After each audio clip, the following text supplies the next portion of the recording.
Assalamualaikum warahmatullahi wabarakatuh.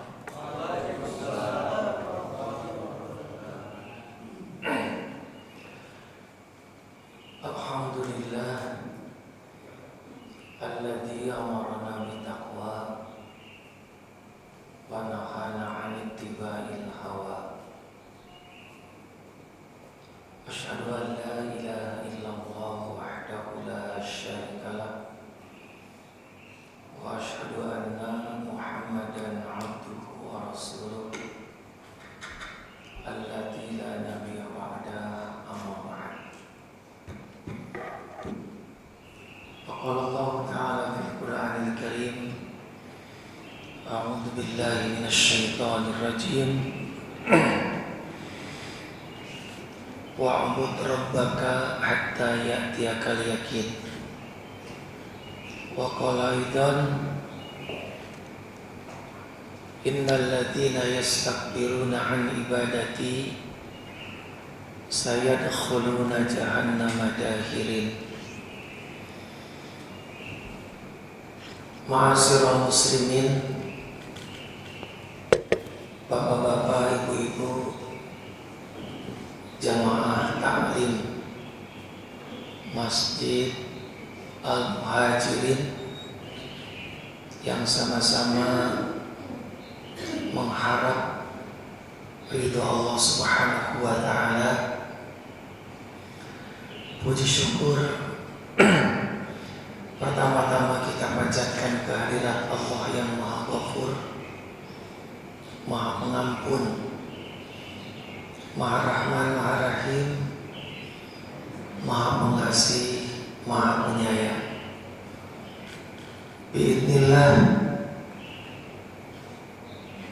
pada subuh kali ini Allah Subhanahu wa Ta'ala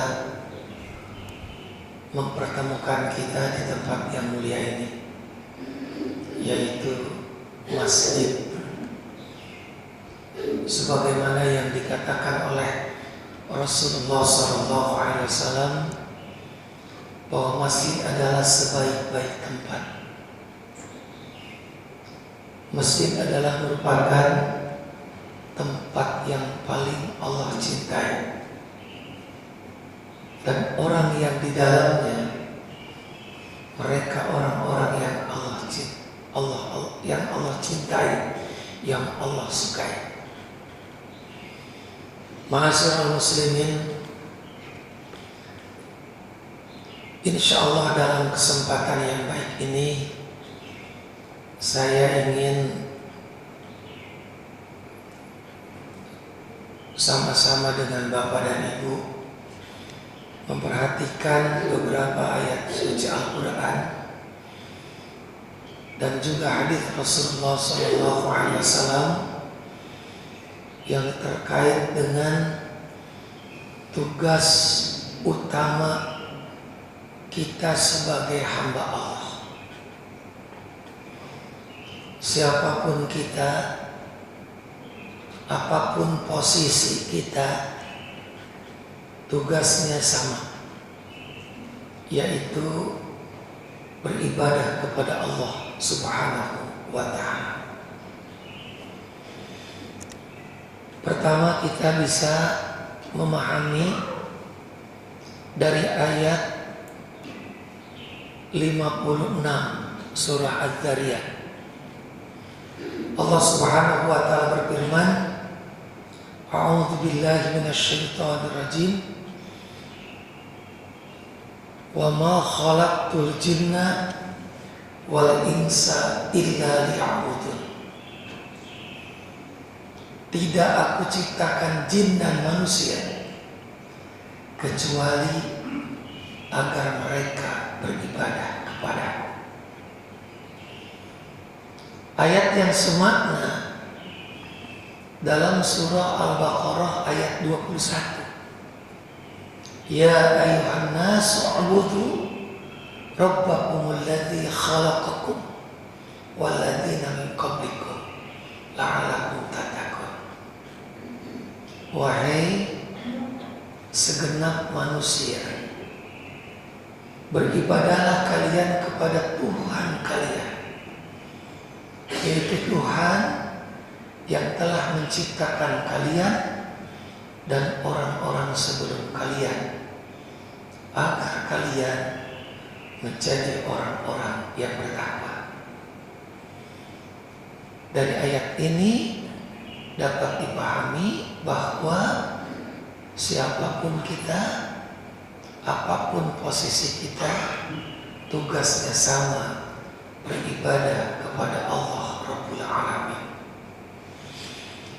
Lalu kemudian di dalam surah An-Nahl ayat 36, Nabi yang Allah utus dari sejak Nabiullah Adam alaihissalam sampai Nabi Muhammad, Nabi akhir zaman, tugasnya sama, yaitu menyeru umatnya untuk beribadah kepada Allah. A'udzu billahi minasyaitonir rajim. Wa laqad ba'atsna fi kulli ummatin rasulan an i'budullaha wajtanibut taghut. Jadi seluruh nabi yang diutus oleh Allah ke muka bumi, mereka menyeru kepada umatnya untuk beribadah kepada Allah dan menjauhi syaitan. Ma'asyiral muslimin. Lalu kemudian para ulama memberikan makna ibadah. Ibadat bisa dimaknai at-ta'ah, artinya taat. Ibadat bisa diartikan at-ta'abbud, artinya pengabdian. Ibadat juga bisa diartikan at-tamassuk, yang itu pengorbanan. Ini diantara makna ibadat menurut para ulama. Lalu kemudian sampai kapan wajibnya kita melaksanakan ibadah? Kita bisa baca dan kita pahami ayat terakhir dari surah Al-Hijr. A'udzu billahi minasyaitonir rajim. Wa'bud rabbaka hatta ya'tiyakal yaqin. Sembahlah olehmu Tuhan, beribadahlah kamu kepada Tuhanmu hatta ya'tiyakal yaqin, hingga datang kepadamu al-yaqin. Jadi wajibnya beribadah hingga datangnya al-yaqin. Apa itu al-yaqin? Al-yaqin adalah al-maut. Jadi wajibnya kita beribadah kepada Allah hingga datangnya kematian. Hingga datangnya kematian. Sehingga tidak ada alasan bagi siapapun dari umat manusia melalaikan atau meninggalkan ibadah dengan alasan sakit misalnya, dengan alasan repot misalnya, dengan alasan sibuk. Itu tidak ada. Selama hayat di kandung badan, selama kita hidup, ada kewajiban untuk melaksanakan ibadah. Contoh sholat. Tidak ada alasan seseorang boleh meninggalkan sholat. Itu tidak ada. Yang ada rukhsah. Apa itu rukhsah? Keringanan. Seperti Rasulullah SAW bersabda di dalam sebuah hadisnya, "Sholli qa'iman Fa illam tastati faqa'idan, fa illam tastati fa'ala janbin. Salatlah kamu sambil berdiri. Maka jika tidak bisa, maka salatlah sambil duduk. Fa illam tastati, jika tidak bisa dengan duduk, fa'ala janbin, salatlah dengan cara berbaring. Wa ila fa'auma, dengan berbaring tidak bisa, maka salatlah dengan isyarat. Hadis Muslim. Jadi tidak ada alasan bagi seseorang meninggalkan sholat karena sakit. Saya ingat Pak, beberapa ya mungkin puluh tahun lah, karena waktu itu sebelum saya berkeluarga, saya dirawat di rumah sakit Persahabatan. Saya tidak tahu siapa yang membawa saya ke rumah sakit. Tahu-tahunya ya kira-kira jam 3 malam, jam 3 dini hari. Ini di mana gitu? Lihat kanan kiri, lihat sebelah kanan ada mereka yang tidur. Oh, ini rumah sakit gitu. Jadi saya tidak tahu siapa yang bawa ke rumah sakit, saya tidak tahu. Yang jelas ada di rumah sakit. Lalu ketika waktu subuh tiba, menjelang subuh sudah terdengar kanan kiri rumah sakit baca Al-Quran. Begitu waktu masuk terdengar adzan dari 4 arah. Saya tayamum, saya pun sholat qabliyah subuh, lanjut dengan sholat subuh. Itu 2 pasien ya tertidur nyenyak. Mereka tidak tahu kalau saya sholat. Waktu zuhur saya sholat, mereka melihat. Belum kenalan Pak, saya sakit. Waktu asar saya sholat, mereka pun menyaksikan. Saat saya sholat ya, mereka berdua mendekat, masing-masing bawa bangku.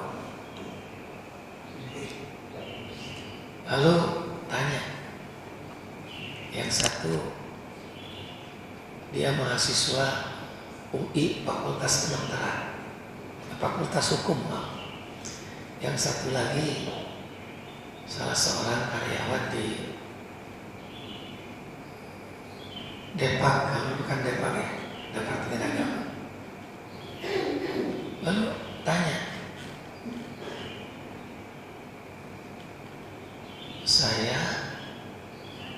kami melihat Mas katanya, waktu zuhur Mas sholat dan barusan asar juga sholat. Kan Mas sakit, gitu kira-kira gitu. Saya refleks Pak jawabnya. Refleks. Saya bilang begini, orang sehat aja sholat Mas, apalagi yang sakit. Yang sholat aja sehat, sholat. Yang sehat aja sholat, apalagi yang sakit. Mereka berkata, datar balik tuh. Saya enggak terbalik. Kenapa? Ya, biasanya kalau orang yang sakit itu kan udah dekat ke lubang kubur.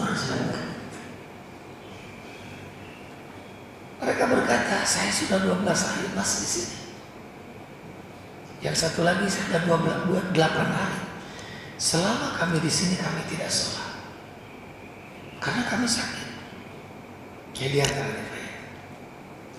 Jadi tidak ada alasan bagi siapapun dari mereka yang sakit untuk meninggalkan sholat, termasuk orang-orang yang sibuk. Tidak ada alasan karena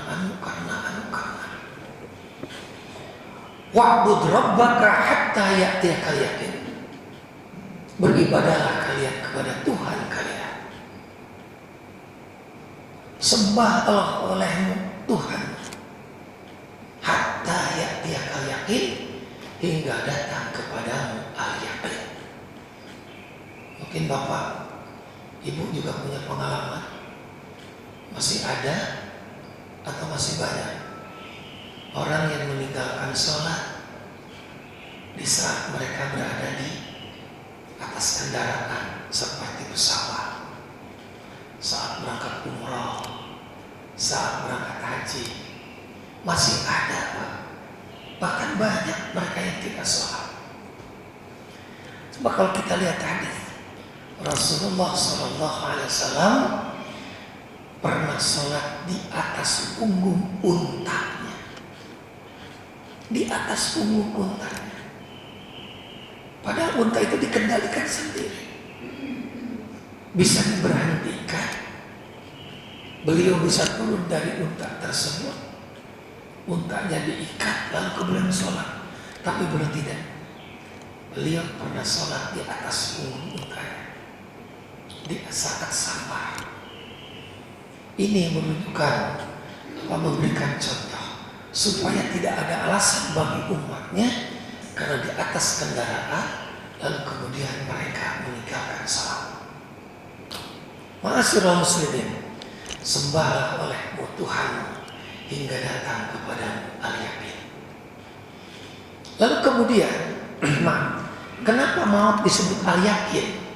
Kematian disebut al-yaqin. Karena kematian itu pasti. Cepat atau lambat namun pasti. Dan tidak bisa diingkari. Tidak bisa diingkari.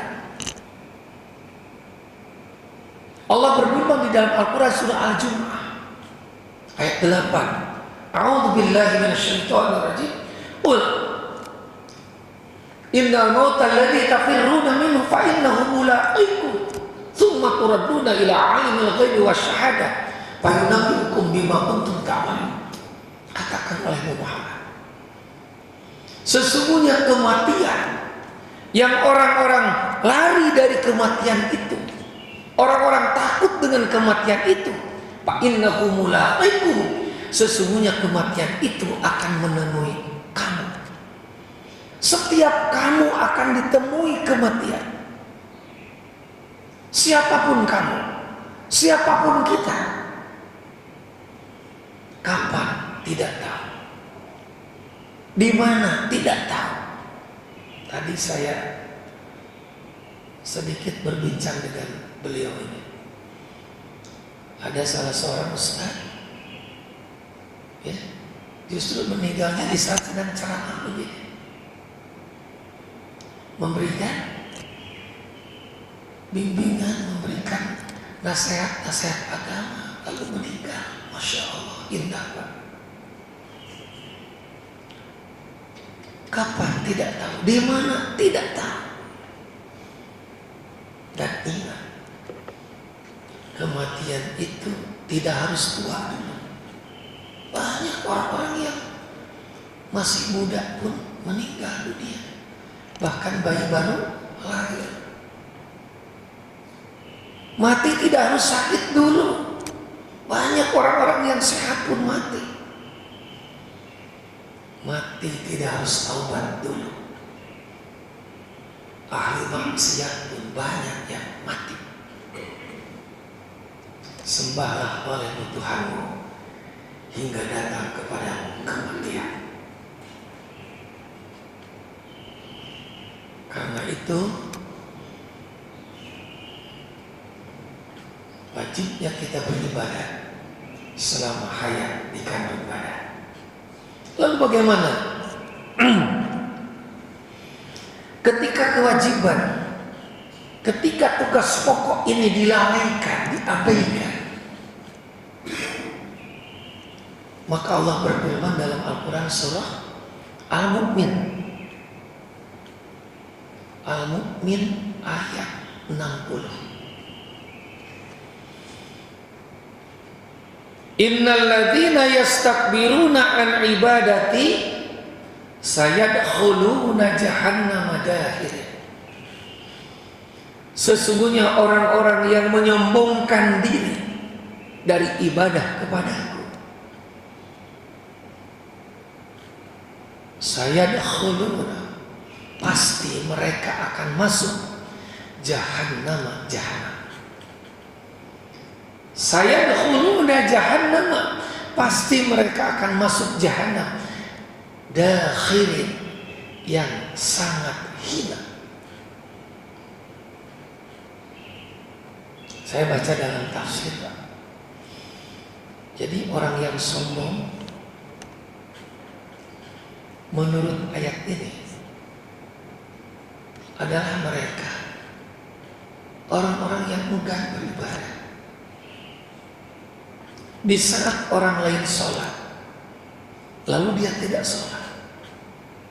Di saat orang lain saum di bulan Ramadan, dia tidak saum. Itu termasuk orang-orang yang sombong.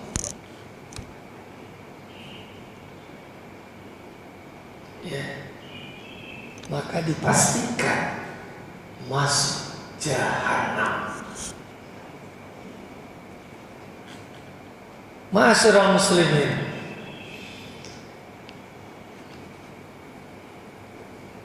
karena itu ya,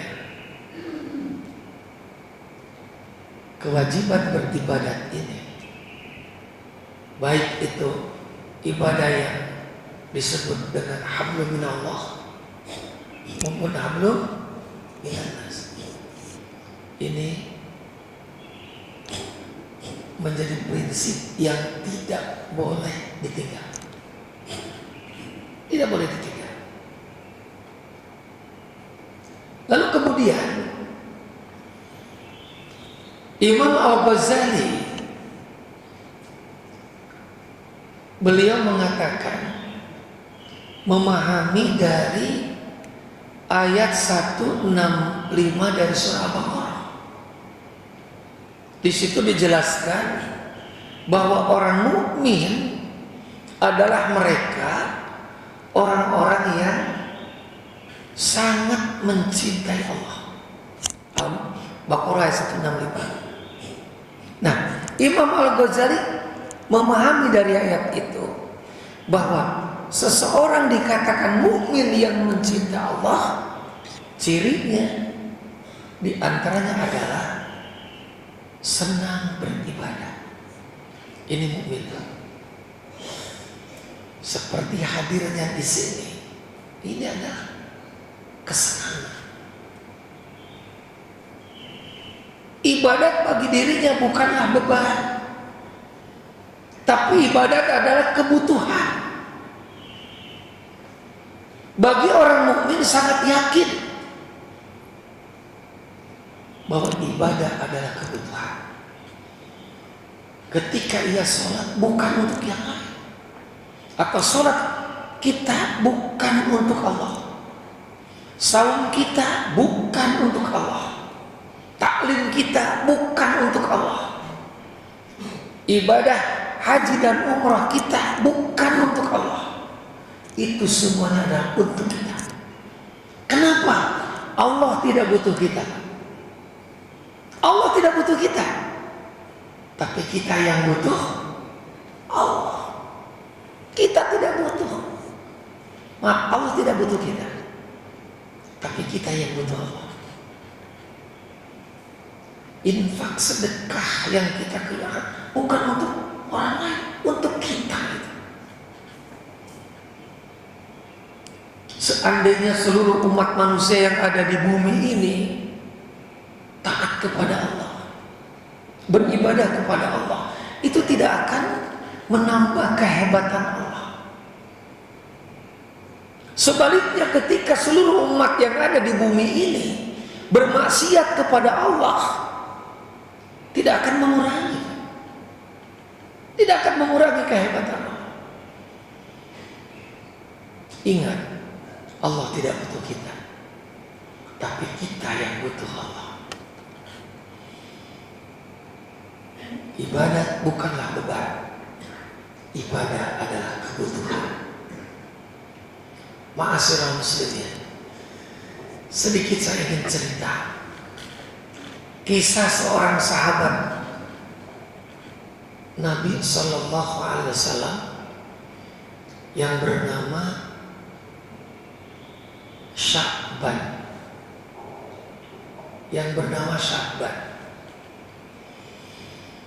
Jadi Sya'ban ini salah seorang jamaah sholat subuh di Masjid Nabawi. Ya, Sya'ban ini salah seorang jamaah sholat subuh di Masjid Nabawi. Rupanya duhur, asar, maghrib, isya tidak ada. Kalau Bapak kan 5 waktu di sini. Ini Sya'ban ini jamaah sholat subuh. Di salah satu subuh, usai Nabi mengimami seperti yang disampaikan Pak Ustadz tadi, ya. Jadi ketika Assalamualaikum, mengakhiri sholat, menghadap makmum kan begitu. Sunnahnya kayak begitu, menghadap makmum. Beliau wirid, berdoa, lirik kanan, lirik kiri. Sahabat-sahabat tidak terlihat. Sahabat Sya'ban tidak terlihat. Beliau pun bertanya kepada jamaah yang hadir, ada yang melihat Sya'ban? Ini luar biasa, Pak. Jadi yang namanya imam itu harus kenal makmum, harus tahu makmum, Pak. Ada yang melihat Sya'ban? Di mana Sya'ban? Ternyata dari seorang pun dari jamaah subuh, dari sahabat yang hadir, tidak ada yang tahu. Lalu seseorang berkata, Rasul, aku tahu rumahnya. Lalu kata Rasul, kalau begitu kita datang aja yuk ke rumahnya.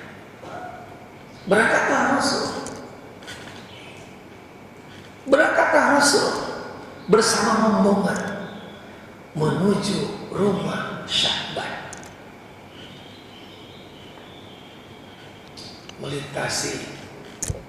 Melewati padang pasir yang tandus, yang gersang, naik gunung, turun gunung. Sampailah Rasul bersama rombongan di depan rumah Sya'ban setelah berjalan kaki 3 jam. Kira-kira 3 jam jalan kaki dari sini kemana, Pak ya? Di sini ada nggak ya? Naik motor 1 jam ke sini.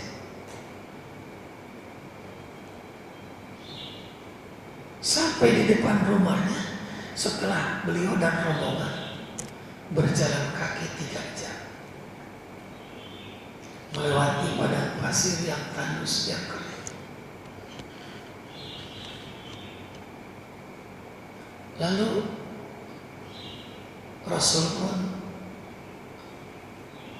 mengucapkan salam. Maka terbukalah pintu itu. Rupanya yang membuka istri dari Sya'ban. Dia sangat senang melihat rombongan Rasul datang. Rasul pun bertanya, apa istrinya Sya'ban. Betul ya Rasulullah? Dia menjawab dengan kata terbata-bata, disertai dengan tetesan air mata. Mana suamimu Sya'ban? Mana suamimu Sya'ban? Karena aku tidak melihatnya di masjid tadi.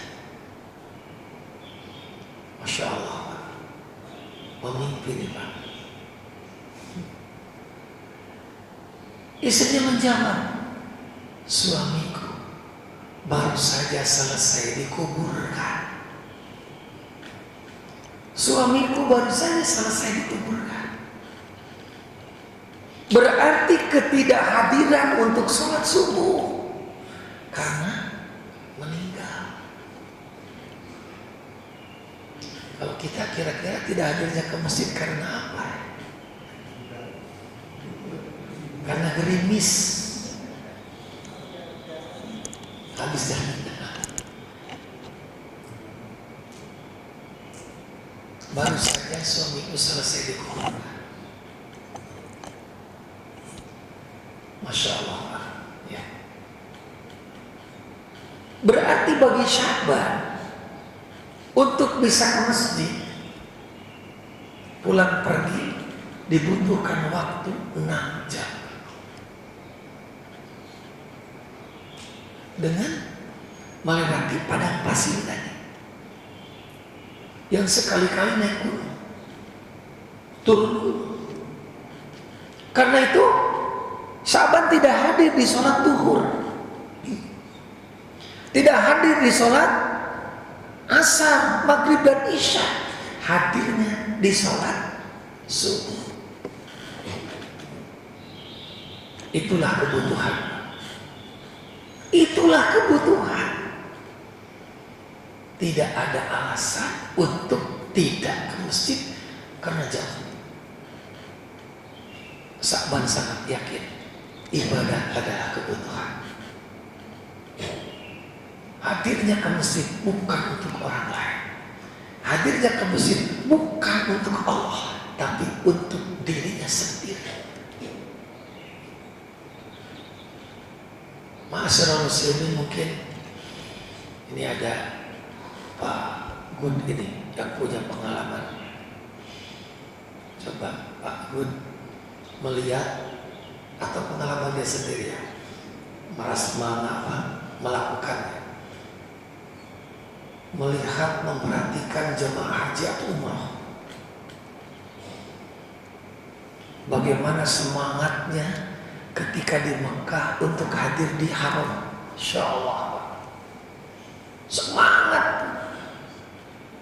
Sholat subuh di haram itu kan 5:30.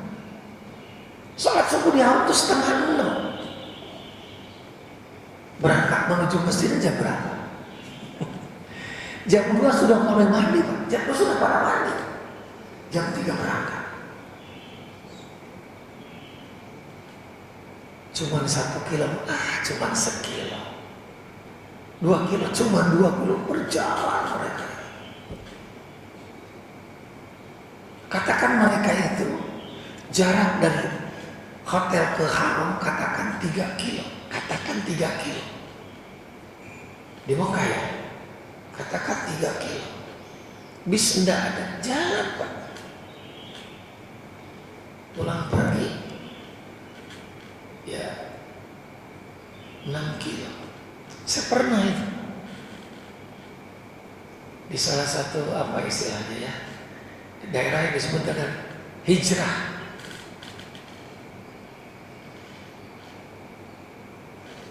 Kalau min 2 gitu ya, min 2 plus 2 itu bis itu nggak ada Pak.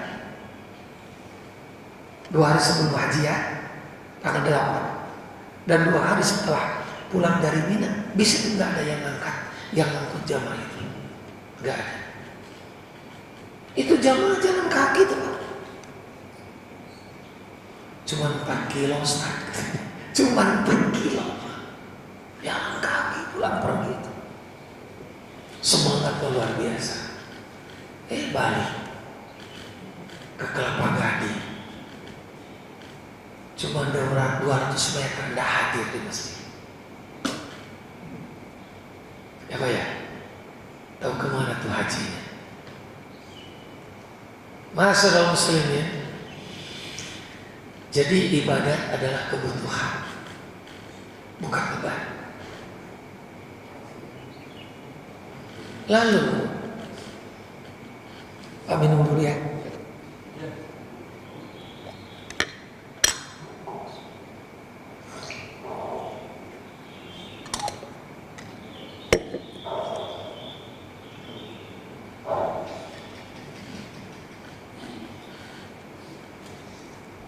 Lalu bagaimana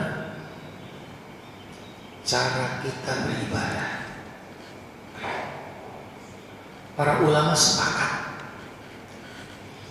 ada 2 syarat yang harus terpenuhi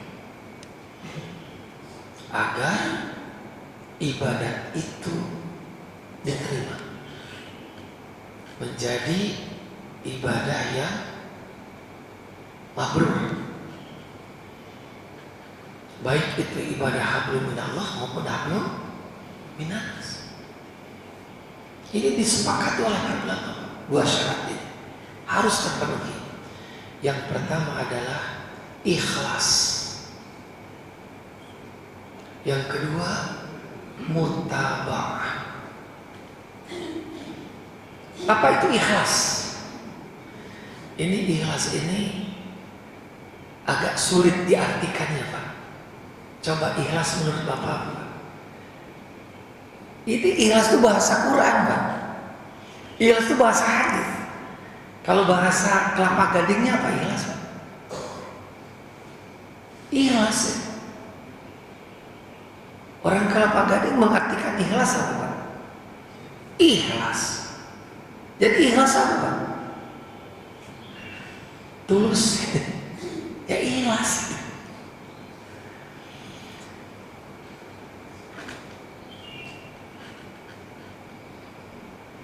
Jadi contoh dulu Pak, ikhlas nih kayak gini. Saya pernah dulu sedikit ya. Kalau Bapak ke Kementerian Agama, itu logonya Pak, logo itu, logo yang kayak kitab terbuka itu. Di bawahnya kan ada tulisan ikhlas beramal. Itu moto dari Kementerian Agama, ikhlas beramal. Makanya ketika ada masalah waktu itu saya di Kementerian Agama, saya bilang itu logonya gimana? Ya kan mempersulit, saya bilang. Ibu digaji itu kan harus ngurusin saya. Kira gitu, ikhlas beramal. Jadi ikhlas itu, contoh ikhlas dulu Pak, contohnya aja. Nanti kira-kira terjemahkan apa ikhlas. Contoh ikhlas, seperti Bapak Ibu buang air besar. Bapak Ibu buang air besar, ikhlas gak Pak? Itu ikhlas kayak gitu Pak. Ya. Kita pengen buang air besar. Lalu apa yang diinginkan keluar tuh Pak? Keluar. Enak gak Pak? Plong. Ikhlas. Lalu tadi yang keluar dilihat lagi nggak? Diingat lagi nggak? Ya. Dilupakan Pak. Diguyur. Jangan sampai tersisa. Jangan sampai terlihat lagi. Kalaupun masih ada sedikit, diguyur lagi. Jangan sampai ada bekasnya. Itulah ikhlas. Jadi ibadah kepada Allah seperti itu. Saya maaf Pak, ada salah satu masjid. Masjidnya cukup baguslah katakan, seperti masjid kita ini. Megah masjidnya. tapi yang ngatur, walaupun ada pengurusnya, tapi yang ngatur kebijakan dan sebagainya itu adalah donatur. Donatur yang ngatur ustaz, yang ngatur imam harus begini, berarti gak ikhlas itu Pak. Gak ikhlas Pak. Nah, Allah berfirman keharusan kita berikhlas di dalam ibadah. Di antaranya kita lihat dalam Al-Quran surah Al-Baqarah. A'udzubillahi minasyaitonirrajim. Wa ma umiru illa liya'budullah mukhlishina lahuddin. Kata Allah, aku tidak perintahkan mereka beribadah kecuali dengan tulus dan ikhlas. Beribadah dengan tulus, beribadah dengan ikhlas. Ayat yang semakna kita bisa memahami dari surah Al-Fatihah. Inilah ikhlas. Iyyaka na'budu wa iyyaka nasta'in. Hanya kepadamu kami mengabdi. Itu ibadah, itu ikhlas. Atau kita diingatkan dengan firman Allah dalam surah Al-An'am, inna salati wa nusuki wa mahyaya wa mamati lillahi rabbil alamin. Sesungguhnya salatku, pengorbananku, hidup dan matiku lillahi, bagi Allah Rabbil Alamin, Tuhan semesta alam. Ini ikhlas. Ini ikhlas. Ini syarat pertama. Lawan dari ikhlas adalah ria'anas, ria. Coba Bapak Ibu perhatikan salah satu contoh ikhlas dalam Al-Quran surah Al-Baqarah 261 tentang infak. Coba Pak. A'udzubillahi minasyaitonir rajim. Wa mathalul ladzina yunfikuna fi sabilillah kamathali habbatin ambatat sab'a sanabil fi kulli sumbulatin mi'atu habbah wallahu yudha'ifu liman yasha' wallahu wasi'un 'alim. Ketika seseorang infak di jalan Allah, ikhlas. Infak di jalan Allah, perumpamaannya seperti satu biji menumbuhkan 7 tangkai.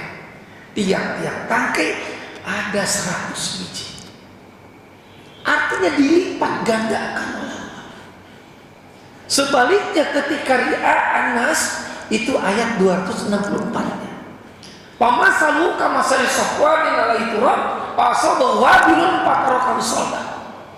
Ketika seseorang infak ria'an nas, ada unsur-unsur riaknya, ingin dilihat, ingin dipuji, ingin disanjung oleh manusia, maka perumpamaannya seperti batu besar, di atasnya ada turab. Apa itu turab? Turab itu debu yang biasa berterbangan. Itu namanya turab. Entah berapa miliar atau mungkin entah berapa triliun, itu turun di atas batu besar itu. Fa'asabahu wabilun, hujan lebat pun turun, hujan lebat turun. Fatarakahu salda, tidak tersiksa kecuali tinggal batu licinnya saja. Sebesar apapun infak seseorang, tidak ada maknanya, tidak ada apa-apanya ketika ada unsur-unsur ria'an nas. Inilah ikhlas Pak. Ini yang pertama, syarat diterimanya ibadah, ikhlas. Mungkin Bapak pernah mendengar dari para mubalik di masjid kita ini. Nanti dia ambil akhir Pak. Saya hadisnya itu panjang itu, hadisnya panjang. Jadi nanti di yaumil akhir ada 3 orang yang akan Allah panggil. 3 orang yang Allah panggil. Yang satu, orang yang rajin sedekah, senang berbagi. Yang satu, orang yang rajin mengaji, membaca dan mengajarkan Al-Quran. Yang ketiga, orang yang mati di medan perang. 3 orang ini Allah panggil. Lalu pertama Allah panggil orang yang rajin berbagi, rajin sedekah, rajin infak. Dan Allah perlihatkan dulu. Inilah pahala bagi orang yang rajin bersedekah. Inilah balasan dan nikmat bagi orang yang senang berbagi. Senanglah dia, Pak. Senang dia. Betapa nikmatnya, betapa hebatnya. Nikmat yang tidak pernah dirasakan di dunia. Lalu Allah bertanya, kamu berbagi, kamu bersedekah, tujuannya apa dari infak dan sedekahmu itu? Maka orang tersebut menjawab, karena melaksanakan perintahmu ya Allah, karena seruan dari Rasulmu ya Allah. Apa kata Allah? Kadzabta, kamu bohong. Karena kan Allah tahu, kadzabta, kamu bohong. Kamu bersedekah bukan karena aku, tapi sedekahmu agar kamu disebut seorang dermawan, agar orang tahu kalau kamu orang kaya. Ia mengiyakan, Pak. Karena di sana tidak ada komplain kan. Lalu kemudian apa kata Allah? Allah memanggil malaikat. Lalu Allah berkata kepada malaikat, bawa orang ini dan lempar ke neraka. Ini alasan. Yang kedua, Allah tanya orang yang belajar Quran dan menghafal Quran. Inilah pahala bagi orang yang belajar Al-Quran. Inilah pahala bagi orang-orang yang mengajarkan Quran. Lalu Allah tanya kepada orang itu, apa tujuanmu mengajarkan Al-Quran? Apa tujuan kamu menghafal Quran? Apa tujuan kamu belajar Al-Quran? Karena melaksanakan perintahmu, karena melaksanakan perintah Rasulmu ya Allah. Apa kata Allah? Kadzabta, kamu bohong. Kamu belajar Quran, kamu menghafal Al-Quran, kamu mengajarkan Al-Quran agar kamu disebut seorang hafid, agar kamu disebut seorang hafid. Ia pun mengiyakan. Lalu Allah kembali memanggil malaikat, seret orang ini, lempar ke neraka. Lalu yang ketiga Allah panggil orang yang mati di medan perang. Allah perlihatkan, Allah tunjukkan, Allah pertontonkan. Inilah pahala yang akan diperoleh orang-orang yang mati syahid. Senanglah dia. Lalu Allah bertanya, kamu datang ke medan perang sehingga banyak orang-orang yang mati di atas, di ujung pedangmu karena kelincahanmu dalam berperang. Apa tujuan kamu datang ke medan perang? Karena melaksanakan perintahmu,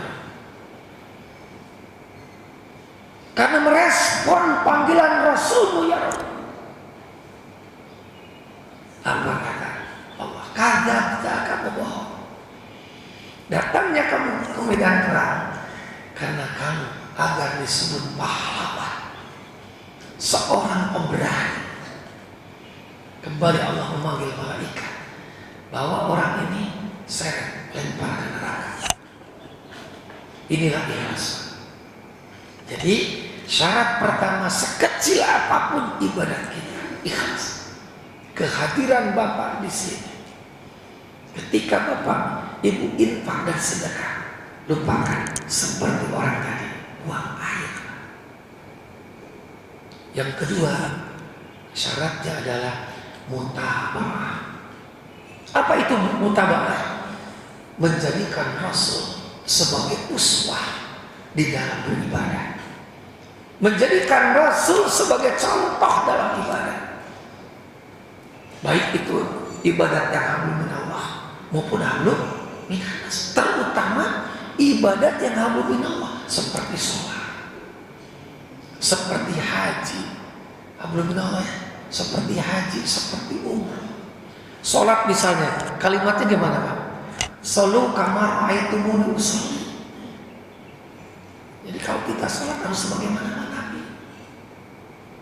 Begitu juga haji. Wudu ani mana sikapku. Menjadikan Rasul sebagai uswah di dalam melaksanakan ibadah.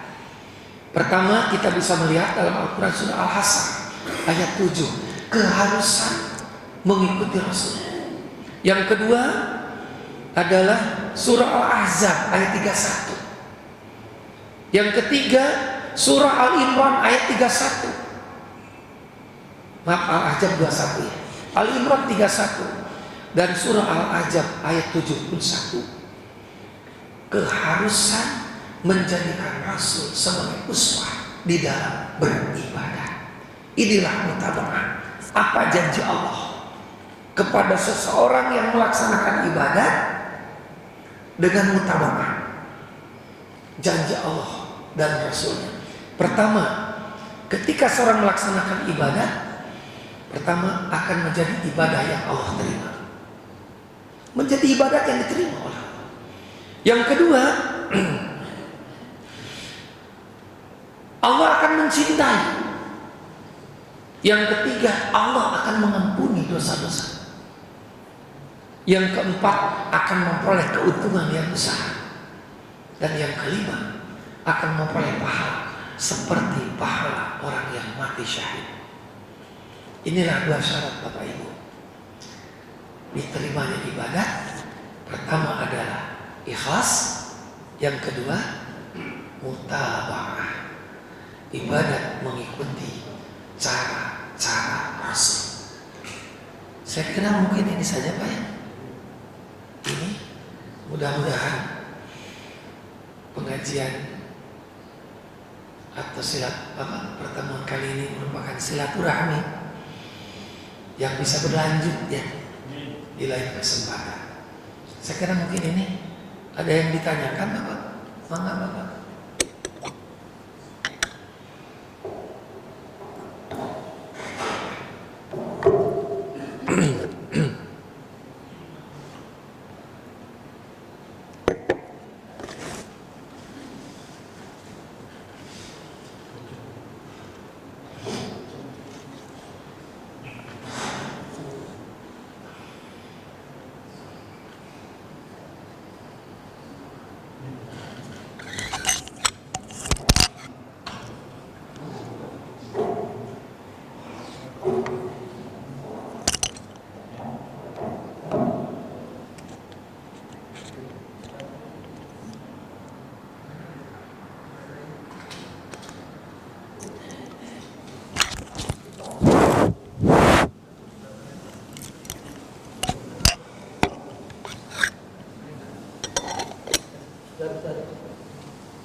Ini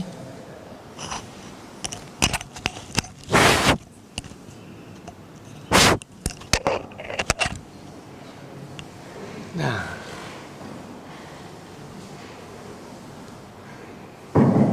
Assalamualaikum warahmatullahi wabarakatuh. Terima kasih Ustaz atas tausiahnya. Saya bertanya, hanya agak menyimpang sedikit Ustaz, tapi ini sudah lama ini hati saya. Karena keterbatasan waktu saya tak bisa tiap pengajian di sini. Mohon izin Ustaz. Begini Ustaz, saya ingin menanyakan toleransi umat beragama. Itu ya karena apa? Karena pertama sedang dikatakan paus paling, yaitu berbagai macam simpang siur berita-berita yang menganggap itu adalah intervensi Katolik atau Kristen ke kita. Itu pertama. Kedua, saya melihat dengan satu apa namanya suatu negara, yang negara itu pertama negara Azerbaijan, di mana negara itu berada di posisi atau geografi antara Rusia, Iran, dan Irak. Kemudian negara komunis Rusia, dua negara Syiah Iran, dan tiga Iran negara sekuler. Iran bukan Islam. Sekuler, dia hanya berbuat partai, itu partai Barat yang didirikan oleh Al-Azhar dan diambil oleh. Jadi saya ingin menanyakan di sini adalah baca toleransi. Jangan sampai kita ya terjebak sebagaimana sekarang negara Azerbaijan terjebak. Dari populasi manusia di situ 100 juta orang umat Muslim dikalahkan oleh 30.000 orang Yahudi. Jadi ya kalau saya katakan tadi ya kita pun apa namanya laku di hukuman itu semua orang sudah tahu. Tapi ini kita bisa sekarang fakta. 100 juta orang bisa disisir oleh 30.000 orang Yahudi. Negara ini mana? Azerbaijan. Saya kira itu kan. Terima kasih. Wassalamualaikum warahmatullahi wabarakatuh. Iya, Pak. Ini menarik yang terakhir kata-kata Bapak tadi. Umat Islam yang mayoritas ya bisa dikalahkan dengan oleh umat yang minoritas Yahudi. Kan ini kebalikan perang Badar ya Pak. Kebalikan perang Badar coba Pak. Masya Allah. Itu perang Badar itu merupakan perang kubro. Dikatakan oleh Nabi perang kubro. Perang yang pertama dalam Islam antara kaum muslimin dengan kaum kafir.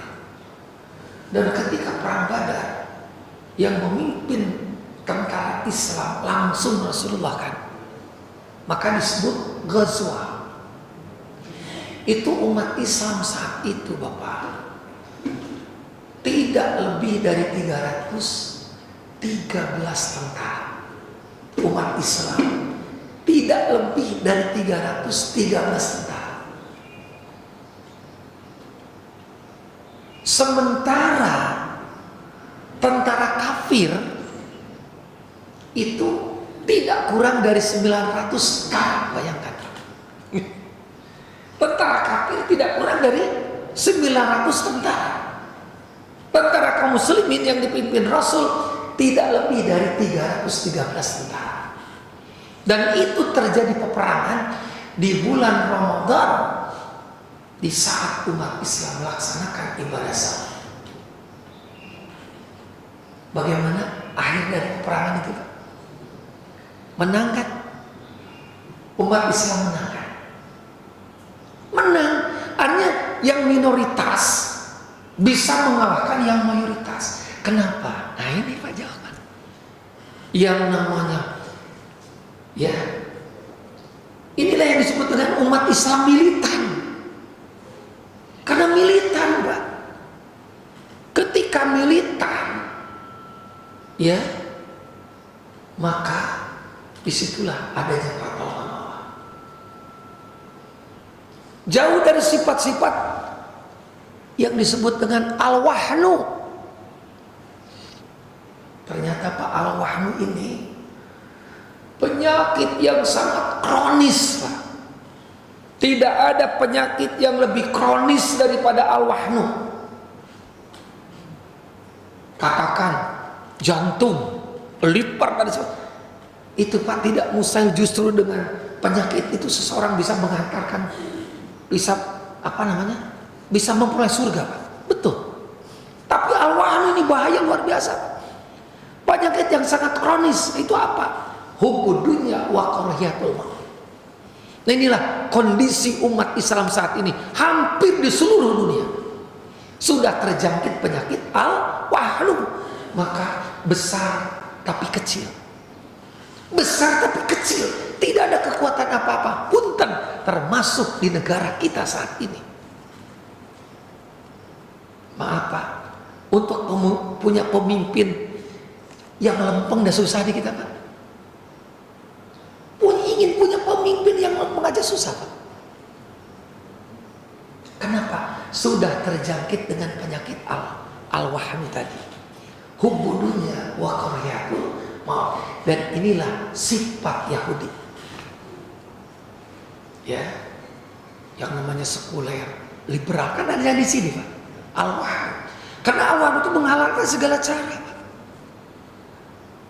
Yang halal bisa haram, yang haram jadi halal. Itu al-wahmi. Kemudian tolerannya tadi, Pak. Ya. Ada dalam Islam toleran. Dalam hal-hal apa? Dalam hal muamalah.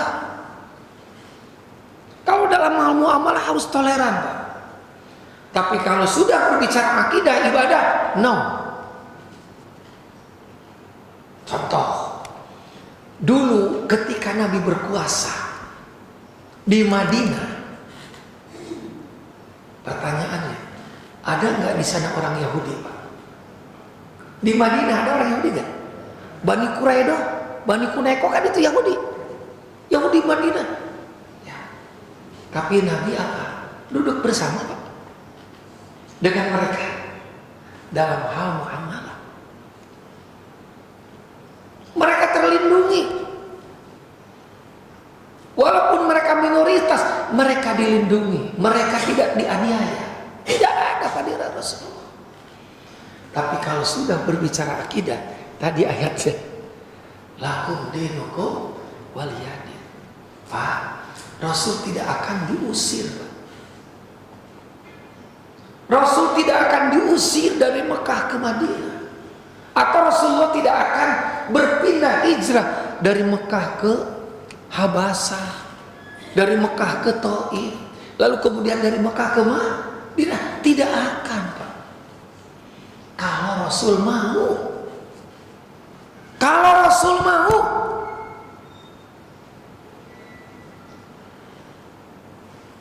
Mendengar, menerima permintaan mereka. Apa? Seminggu gitu ya, Muhammad bersama umat Islam menyembah Lata Uja. Seminggu mereka sama-sama dengan Muhammad menyembah Allah, kira-kira gitu, Pak. Maka turun ayat itu, lakum dinukum waliyadin. Ini salah satunya, Pak. Lakum dinukum waliyadin. Lalu kemudian dalam hadis, ini terkait dengan ibadah. Man tashabbaha biqaumin fahuwa minhum. Siapa orang yang mengikuti cara-cara mereka, maka yang mengikuti adalah bukan umat Nabi, tapi sama dengan mereka. Terakhir, Pak, jawaban saya ingat, Pak. Bapak pernah nggak mendengar Pulau Sepekan? Pulau Sepekan. Pulau Sepekan ini ada di Madura, Pak. Lebih dekat ke Bali, tapi masuknya ke wilayah Madura. Saya dari sini, dari Jakarta ke Pulau Sepekan, dari Gambir naik kereta ke Surabaya, dari Surabaya ke Banyuwangi pakai bis, dari bis Jembrang pakai feri ke sana. Itu perjalanan itu 33 jam, Pak. 33 jam, nggak istirahat, Pak. Kereta, bis, langsung feri dari Banyuwangi. Masya Allah. Pulau Sepekan ini ya penduduknya tidak, ya kurang lebih 1000 lah. Pulau kecil itu kurang lebih waktu itu tahun, ya mungkin saya 10 tahun yang lalu, 12 tahun lalu ya, itu kurang lebih sekitar 1100 lah penduduknya di situ. Itu umat Islam 99, sekian persen. Mungkin 0,% di situ. Ada non muslim, orang Cina, non muslim orang Cina. Di Pulau itu ada 7 masjid. Saya keliling di sini. Selama 1 pekan saya di sana. Bersama rombongan, kalau nggak salah 35 orang waktu itu saya. Kita dakwah ke pelosok-pelosok, pakai perahu itu. Masya Allah, 2 sepekan Pak. Di situ nggak ada, yang ada cuma pohon kelapa, pohon pisang nggak ada, Pak. Tapi banyak pisang. Kebun anggur nggak ada, tapi banyak anggur. Persis kayak di Mekah, Pak. Persis kayak di Mekah. Umat Islamnya 99,sekian%. Di situ ada non muslim. Persis rumah si non muslim ini kan. Ini berhadapan dengan rumah ustadz, kiainya di situ. Teman kami itu penduduknya dari mayoritas orang Bajo, Pak. Berarti Sulawesi ya. Ini dari rumah ustadz ke rumah si non muslim itu Cina kurang lebih 2 meter, Pak. Berhadapan. Dia punya warung. Kan Cina mah tukang usaha ya, Pak ya. Warung. Itu warungnya laku, Pak. Laku. Yang beli siapa? Sembako di situ. Yang belanja siapa? Orang Islam, Pak. Mereka baik, Pak. Orang Islam tuh di situ, Pak. Luar biasa orang Islam, Pak. Padahal cuma minoritas, benar-benar minoritas. Mereka jualan laku, Pak. Yang belanja orang Islam. Itu saya bertamu ke situ. Dia bilang, ya Pak Ustadz ini orang hebat. Kata dia, masyarakat pulau ini bisa pinter karena Ustadz. Terutama ayahnya Pak Ustadz, ayahnya Pak Kiai ini. Bisa tulis, bisa baca. Bangunan bisa bagus karena ini. Saya bilang, kalau begitu kenapa engkau nggak masuk Islam? Kalau Islam itu baik, belum dapat hidayah. Anaknya sudah masuk Islam, Pak. Anaknya sudah masuk Islam. Bahkan pernah ikut haji, ikut kami ke Jakarta ke sini. Dari sana. Tapi dia, Pak, aman, Pak. Islam itu baik, katanya, Pak. Ya, dalam urusan muamalah baik mereka. Tapi kalau urusan ibadah, Ustadz nggak ada toleran untuk dia. Nah, jadi di sini juga pelajaran, Pak. Ketika umat Islam mayoritas, maka yang minoritas terlindungi, terjamin. Sebaliknya bisa juga bayangkan oleh Bapak, ketika di suatu daerah yang minoritas umat Islam, mayoritas mereka, kira-kira apa yang terjadi? Sekali lagi, dalam urusan muamalah monggo, ya. Tapi dalam urusan ibadah dan akidah, lakum dinukum waliyadi. Ya termasuk kasus-kasus kemarin ya Pak. Sedih saya Pak, sedih saya ya. Saya kira cukup Pak ya. Insya Allah di lain kesempatan bisa bertemu lagi Pak. Karena waktu juga ya, saya juga harus ke Cipinang sekarang. Mudah-mudahan yang disampaikan bermanfaat. Tapi yang jelas ingat, tugas kita sebagai hamba Allah adalah beribadah kepadanya. Kewajiban beribadah adalah sampai ajal menjemput kita. 2 syarat diterimanya ibadah. Yang pertama ikhlas, yang kedua mutaba'ah. Rabbana dzalamna anfusana wa illam taghfir lana wa tarhamna lanakunanna minal khasirin. Allahumma arinal haqqa haqqan warzuqna ittiba'ah wa arinal batila batilan warzuqna ijtinabah. Walhamdulillahirabbil alamin. Assalamualaikum warahmatullahi wabarakatuh.